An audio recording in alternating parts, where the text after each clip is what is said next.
Pakistan cricket का तस्करा कर रहे हैं शोएब भाई। जो खबरें हमने कल डिस्कस की थी उसमें आज एक नया मोड़ ये नजर आया कि ज़्यादातर बातें ये हो रही है कि माइक हैसन जो है ना, कुछ मीडिया रिपोर्ट्स के मुताबिक कि सीनियर खिलाड़ियों ने शिकायत कर दी कि वो किसी की बात नहीं सुन रहे थे। कप्तानी के अंदर जो डिसीजन उनको लेने चाहिए थे सलमान अली आगा को, वो भी एक कमज़ोर कप्तान साबित हुए। जो कोच चाह रहे थे वही होता रहा।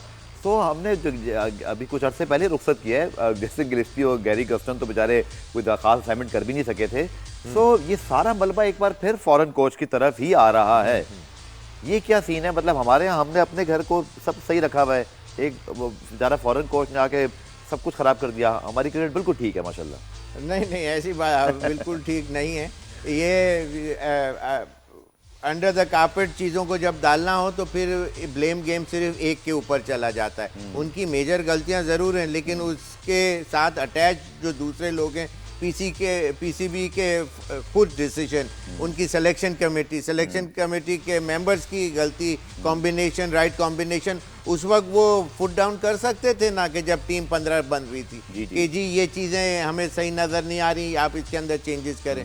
उस वक्त अगर आप उनकी सुनते रहे, that means you were standing on a weaker stance. बिल्कुल। और फिर कैप्टन की अपनी जगह नेचुरली वो ड्यूरिंग टूर्नामेंट अगेंस्ट बात नहीं कर सकता है कोच के, वो समझ में आता है। लेकिन ये कि आप जब ग्राउंड के अंदर होते हैं तो उस वक्त डिसीजन हर चीज़ स्क्रिप्टेड अगर आप लेके चलेंगे तो फिर आप तो कैप्टन भी नहीं है और आपके डिसीजन मेकिंग आप ही के ऊपर ब्लेम गेम आ जाना है। बिल्कुल। तो वो सारी चीज़ें देखने में आई और नॉट कितनी सारी चीज़ें इस टूर्नामेंट में गलत डिसीजन लिए गए, टॉस के ऊपर, बैटिंग ऑर्डर के ऊपर, प्लेइंग 11 के ऊपर, तारीख बार कर रहे हैं, और फिर ब्लू आइट बॉय को पहले 4 नंबर पे खिला देना, आपके मेन प्लेयरों को लेटर भेजना, रॉन्ग टीम सिलेक्शन, ये अक्सर देखने में आया। तो सिर्फ ये नहीं, सिलेक्शन कमेटी का भी उतना ही है और सिलेक्शन कमेटी को जो लोग लेके आए हैं पीसीबी का भी उसके अंदर उतना ही हाथ है। ठीक है सर, आपने जो बात की डिसीजन मेकिंग की, मेरे पास टाइम कम है, आपका एक पॉइंट मैं जरूर लेना चाह रहा था जो आपने कल जिक्र किया था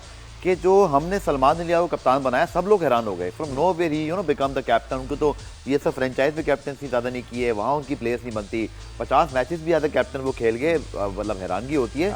अब क्यों नहीं हमारे पास कैप्टन? या मटीरियल अच्छा नहीं आ रहा, लड़के सही तरह हम चूज़ नहीं कर रहे हैं?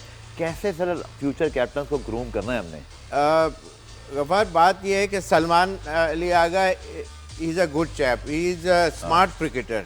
ऐसा नहीं है कि बिल्कुल ही वो अपनी जगह उसकी नहीं बनती थी, लेकिन बनती जब थी जब वो बॉलिंग भी करते थे, बैटिंग और बॉलिंग दोनों में उनका, लेकिन मच लेटर बैटिंग ऑर्डर के अंदर उनकी बैटिंग आती थी और बॉलिंग के अंदर भी वो उनका पार्ट पूरा फुली होता था।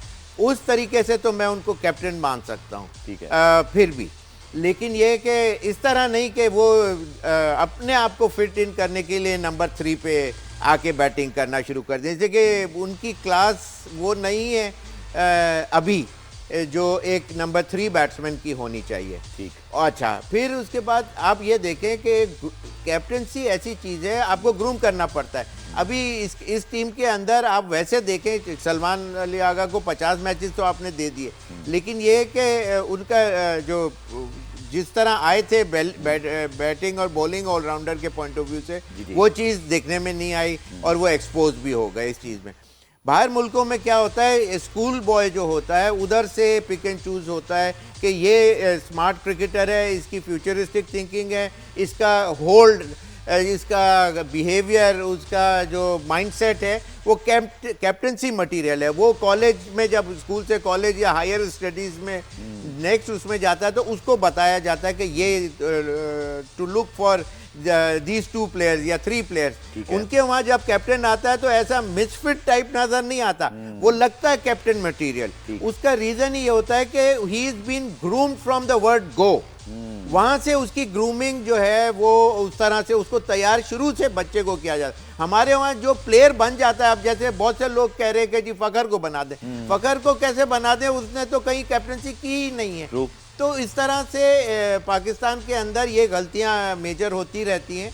लेकिन ये कि आपको चाहिए, बोर्ड को चाहिए कि कैप्टनसी मटेरियल के लिए, जैसे मैंने कल उसका नाम लिया, साहबजादा फरहान का नाम लिया, इसलिए लिया कि वो उसका वो मटेरियल ऐसा है कि he looks a good player, for 3 formats. ठीक है। अच्छा, फिर उसके बाद ये कि अगर वो अपनी इनिंग को बिल्ड अप कर रहा है तो that means he has an I for playing longer innings. Team के लिए फास्ट क्विक फायर रन्स भी करना चाहता है, और जब वो कर सकता है तो मनूवर भी कर सकता है। 3 डे 5 डे क्रिकेट के अंदर भी अच्छा खेलता है। फर्स्ट क्लास का बड़ा अच्छा रिकॉर्ड तो है उनका। उसको अभी से ग्रूम उस तरह से करें। ग्रूम अब कैसे करें कि ये जो प्लेयर, जो सेट ऑफ प्लेयर्स या ये जो कोचेज हैं, ये ग्रूम नहीं कर सकते, इसलिए कि ये तो खुद 1-2 मैच खेला हुआ है, हसन मिसाल के तौर के ऊपर। इसके अलावा जो आते हैं वो इतने एक्सपीरियंस इनफ नहीं है जो माइंडसेट के लोग हैं। इनको चाहिए, बोर्ड को चाहिए, जैसे मुश्ताक मोहम्मद टाइप का माइंडसेट, जो ब्रिलियंट माइंडसेट है, उसको उसके साथ अटैच करें, जो आपका फ्यूचर कैप्टन है, और उसको कैप्टनसी दें, और उसके साथ every now and then pep talk करी जाए। तुम्हारा क्या ख्याल है इस वक्त बैटिंग, इस पिच के ऊपर कंडीशन में बैटिंग लेनी चाहिए, फील्डिंग लेनी चाहिए?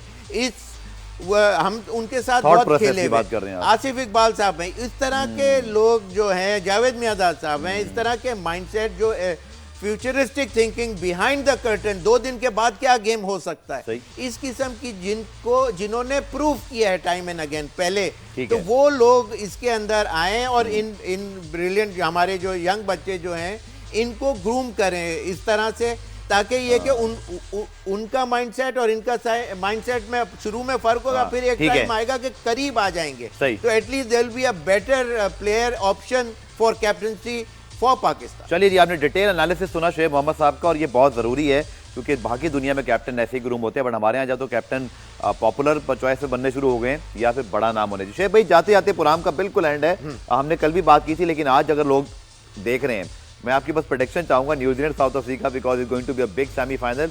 मैं तो साउथ अफ्रीका के साथ हूं, आपकी क्या राय है? मैं फिर काउंटर ऑपोजिशन में आ जाता हूं आपके साथ। जी जी, कि मैं समझता हूं कि शायद New Zealand can pull this match off for themselves. चलिए जी, it will be a mouth watering contest, क्योंकि दोनों टीमें बहुत अच्छी इस वक्त फॉर्म में हैं। एक मैच जरूर हुआ था जिसमें साउथ अफ्रीका न्यूजीलैंड को हराया, बट वी ऑल नो कि न्यूजीलैंड का सोया जो कहते हैं ना मिडल ऑर्डर है, वो कहीं जाग सकता है, और शायद ये चीज़ जो है साउथ अफ्रीका को सरप्राइज करे। मुझे शुएब मोहम्मद साहब को इजाज़त दीजिए, कल इस पहले सेमीफाइनल और फिर आने वाले दूसरे सेमीफाइनल के ऊपर बात करेंगे। तब तक के लिए खुदा हाफ़िज़।